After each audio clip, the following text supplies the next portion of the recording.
जय शनिदेव। प्रिय दर्शकों, मैं राजेश जोशी आपका ज्योतिष जागृति केवल सत्य कार्यक्रम में आज फिर से स्वागत करता हूं।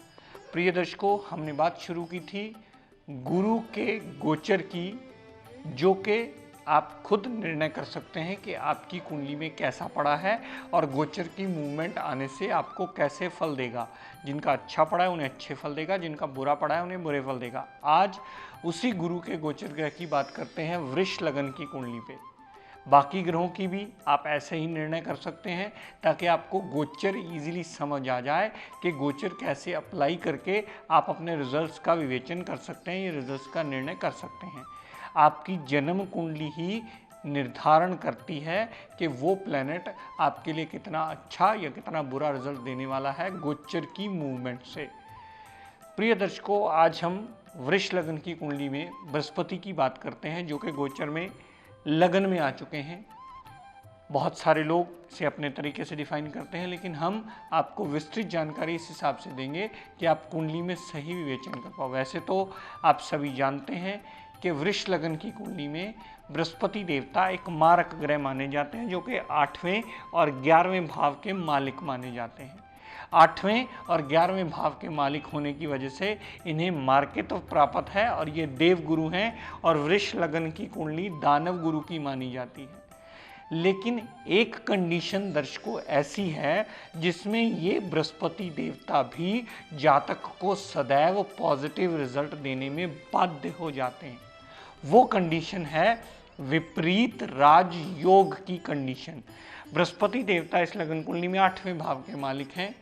अगर बृहस्पति देवता 6ठे, 8वें और 12वें पड़े हों और लग्नेश शुक्र देवता किसी कुंडली में अच्छी अवस्था में पड़े हों, तो बृहस्पति देवता इस लगन कुंडली में अच्छा रिजल्ट देने में बाध्य हो जाते हैं। जैसा मैंने अभी आपसे कहा कि वो विपरीत राजयोग की स्थिति में आ जाते हैं और वो अपनी दशा अंतरदशा में सदैव आपको अच्छा फल देंगे। तो जिस भी जातक की कुंडली में बृहस्पति देवता 6, 8, 12 में पड़े हों और शुक्र देवता अच्छे हों, फिर अपनी दशा अंतरदशा में तो बृहस्पति अच्छा फल देंगे ही, लेकिन गोचर में जब वो सर के ऊपर यानी पहले भाव में मूव कर गए हैं 17 मई से, उसके बाद भी उस जातक को सदैव शुभ फल देंगे। क्या क्या फल देंगे ये आप समझ लीजिए, उसके बाद अपनी कुंडली का विवेचन करके निर्णय कर लीजिएगा कि ये अब गोचर का मूव किया हुआ बृहस्पति लगन में वृष लगन वालों के लिए कैसा फल देने वाला है। जिसका विपरीत राजयोग की स्थिति में पड़ा होगा, लगन में पड़ा होने से पर्सनैलिटी में इंप्रूवमेंट लाएगा। जातक की पर्सनैलिटी सूझवान पर्सनैलिटी की तरह लगने लगेगी। यहां से बृहस्पति देव ने जितनी दृष्टि पंचम भाव पर डाली तो लव रोमांस में कामयाबी देगा, क्योंकि नेटल चार्ट में वो विपरीत राजयोग की स्थिति में बाध्य हो गया अच्छा फल देने के लिए। तो पंचम भाव पर दृष्टि डालकर लव रोमांस में कामयाबी देगा। पेट में प्रॉब्लम नहीं देगा। अगर छोटी मोटी प्रॉब्लम होगी तो बृहस्पति के मूव करने से गोचर में वो प्रॉब्लम चली अवश्य जाएगी। अनसर्टेन गेन अवश्य होंगे। पुत्र प्राप्ति का योग बनेगा। जातक का हायर एजुकेशन का योग बनता है। जातक कहीं ना कहीं से पुरानी चीज़ कोई खरीद के, जैसे कोई प्लॉट लैंड, किसी के डूबे हुए पैसे हों, वो भी वापस आने का योग बनता है, क्योंकि पंचम भाव से ही हम अनसर्टेन गेन्स देखते हैं। पंचम भाव से हमारी मेमोरी, हमारी विल पावर देखी जाती है। उसमें भी बृहस्पति अगर नेटल चार्ट में विपरीत राजयोग की स्थिति में हुआ तो पंचम भाव पर दृष्टि डालकर आपकी विल पावर को अच्छा करने में सदैव सहायक सिद्ध होगा। जातक का कॉन्फिडेंस लेवल बहुत ज़्यादा इंक्रीज कर देगा। जातक अगर हायर एजुकेशन में एडमिशन लेने के लिए एफर्ट्स कर रहा है तो उसकी एडमिशन अवश्य हो जाएगी, क्योंकि बृहस्पति लगन में मूव किया हुआ अब पॉजिटिव रिजल्ट देने के लिए बाध्य हो गया है। तो पंचम भाव के रिगार्डिंग सारे हमें पॉजिटिव रिजल्ट बृहस्पति देवता गोचर के सर पे आए हुए देंगे, अगर जन्म कुंडली में वो विपरीत राजयोग की स्थिति में अच्छा रिजल्ट देने में बाध्य हुए हैं। तो बृहस्पति देवता ने जितनी दृष्टि 7वें भाव पर डाली, सातवें भाव पर डालने से सातवें भाव के संबंधी पॉजिटिव रिजल्ट देंगे, क्योंकि गोचर में वो लगन में मूव किए हैं, तो सप्तम भाव संबंधी भी एडवांटेज देते ही नजर आएंगे। जिस भी जातक की मैरिज नहीं हो रही उसके मैरिज के योग बनाएंगे। जातक का पार्टनरशिप में लाभ होने का रास्ता खुलेगा। जातक को डेली वेजेस में नया रास्ता मिलेगा और डेली वेजेस में जितनी भी रुकावटें आ रही थी वो बृहस्पति देवता खोल करके उसे नया रास्ता अवश्य देंगे, उसे हेल्प ज़रूर करेंगे। तो सप्तम भाव संबंधी भी अगर पति पत्नी में खटपट रह रही थी तो बृहस्पति देवता अब उसे एडवांटेज दे करके उस जातक की वो खटपट दूर करके उन्हें आपस में प्रेम संबंध बनाने में या आपस के रिलेशन को अच्छा मेंटेन करने में सहायक सिद्ध होंगे। यानी उनकी खटपट जो है वो बंद हो जाएगी, उनके रिलेशन में मधुरता आनी शुरू हो जाएगी।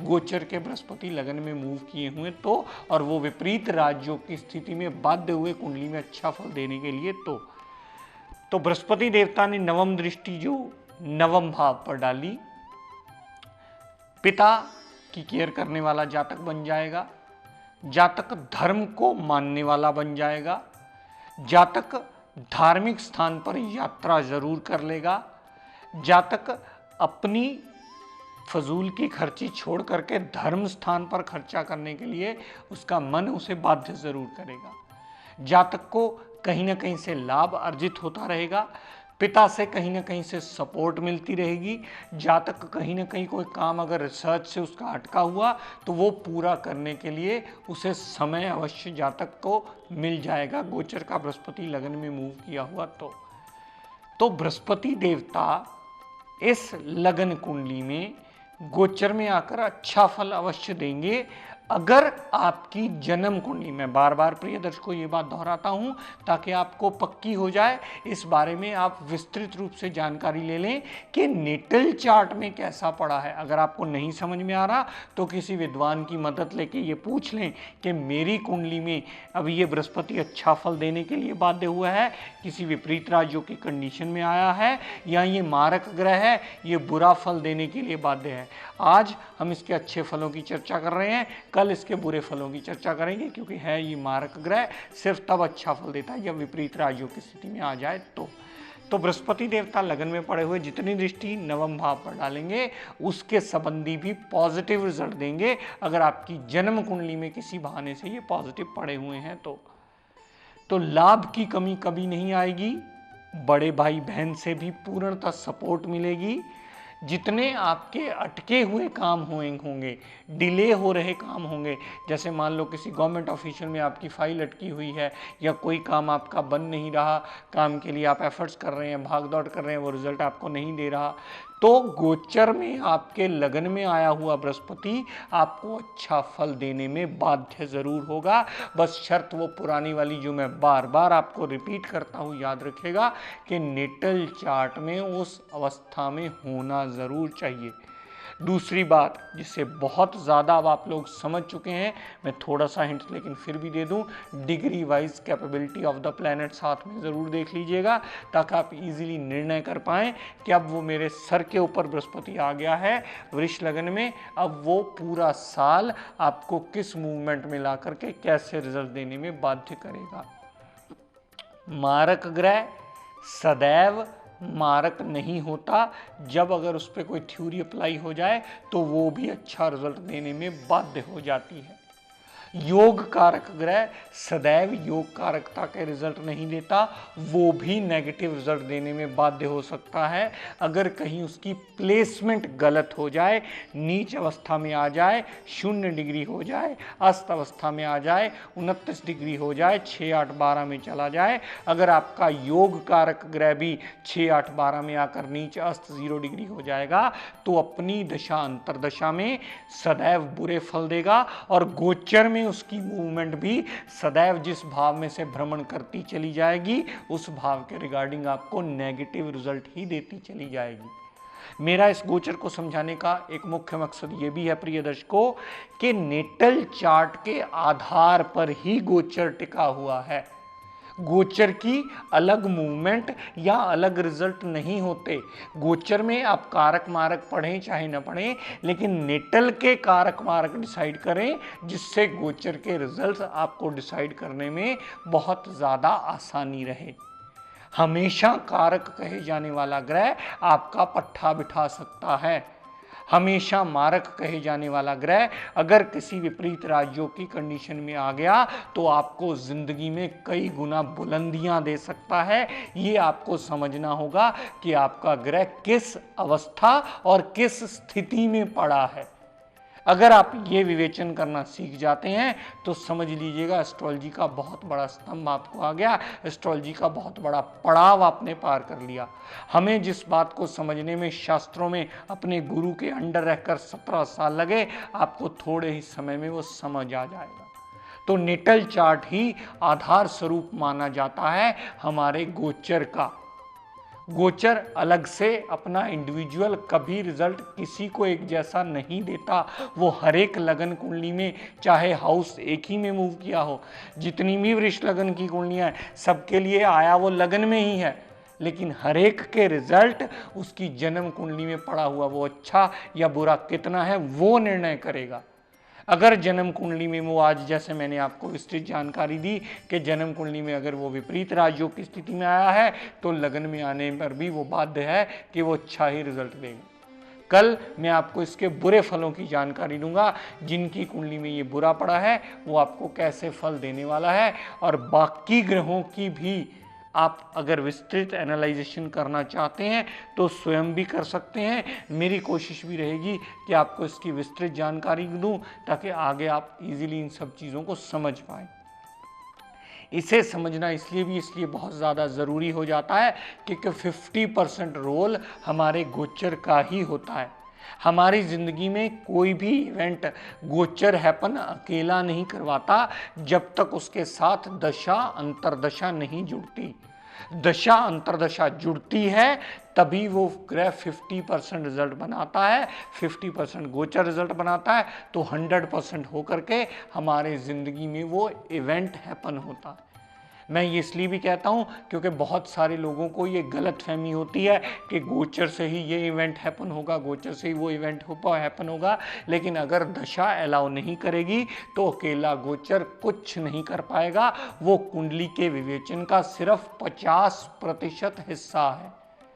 50% पूर्णतः आपका जन्म कुंडली में चल रही महादशा और अंतरदशा ही निर्णय करती है। तो दोनों चीज़ें मिलकर निर्णय करती हैं कि आपकी ज़िंदगी में कौन सा इवेंट कब किस दिशा में कैसे हैपन होने वाला है। अगर इसकी विस्तृत जानकारी आप समझ जाएंगे तो बहुत अच्छा रहेगा, आपको कुंडली विवेचन करना में बहुत आसानी रहेगी। तो प्रिय दर्शकों, आप में से बहुत सारे लोग मिलने आते हैं, बहुत सारे लोग बहुत सी बातों से पीड़ित माने जाते हैं या बहुत से ग्रहों से पीड़ित माने जाते हैं, जिसमें ज़्यादातर शनि राहु केतु ही आते हैं। लेकिन मेरी ज़्यादातर इच्छा या मेरी ज़्यादातर कोशिश ये रहती है कि मैं ऐसा उपाय बताऊं जिसमें खर्च कम से कम हो और उस जातक को ईजी हो करना, वो बहुत आसानी से कर पाए और अपनी प्रॉब्लम से निकल पाए। शनि राहु केतु अगर पाप प्रभाव बहुत ज़्यादा बड़ा हुआ हो तो शनिवार के दिन या शनिवार को रात्रि को सूर्यास्त के बाद अगर शनिदेव के पीपल के नीचे आप सरसों के तेल का दीपक जलाएं तो उसकी 4 परिक्रमा ज़रूर कर लें।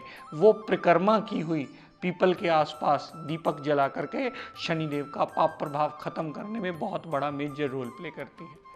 तो प्रिय दर्शकों, आज अपनी वाणी को यहीं विराम देता हुआ हम सब के लिए मंगल कामना करता हुआ शनिदेव से ये प्रार्थना करता हूँ कि हे शनिदेव हम सब पर अपनी कृपा दृष्टि दया दृष्टि सदैव बनाए रखें। जय शनिदेव।